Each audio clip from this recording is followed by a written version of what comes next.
তোমার কি বেশি খারাপ লাগতেছে শরীর? কল দিলাম যে তো ধরলা না।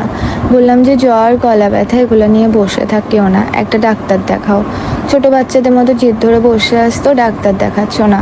অ্যাটলিস্ট মেডিসিনগুলো টাইম টু টাইম খাও। একটাটা 10টা, 10টাটা 30টা খাইলে হবে বলো মেডিসিন? বললাম তোমাকে আরও কি রং চা দিয়ে, আদা দিয়ে, পানি দিয়ে, লেবু দিয়ে খাওয়ার জন্য, তাও তুমি খাচ্ছ না। কেয়ারিং করতেছে এত, তুমি আমার কোনো কথা শোনো না।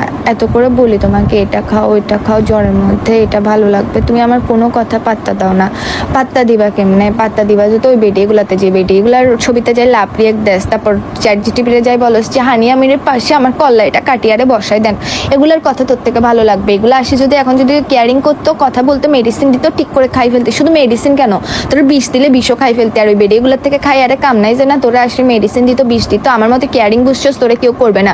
ওই বেডিগুলো তো আসি আর তোর থেকে কেয়ারিং করতে হবে না। দিন শেষে তো আমার থেকে কেয়ার করতে হচ্ছে, আমার থেকে দেখতে হচ্ছে তুই সুস্থ আসছিস নাকি বাঁচি আসছিস নাকি মরে গেছিস।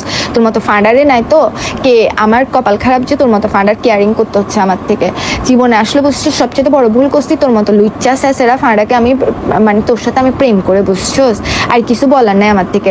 এত কেয়ার করে বলতেছে, এত আদর করে বলি তোকে, এতবার করে বলছি গরম পানি দা খা, লবণ খা, তুই খাইছোস খাস নাই, তোর তো আমার কথা গায়ে লাগবে না। মাইন্ডসেট কথা আমি ছাড়া সব মেয়ের কথা তোর থেকে ভালো লাগবে। আমি পুরানো হয়ে গেছি না, এখন তো আমাকে ভালো লাগবে না। তোর মতো ফালতু বুঝছস দুনিয়াতে আর দুইটা নাই।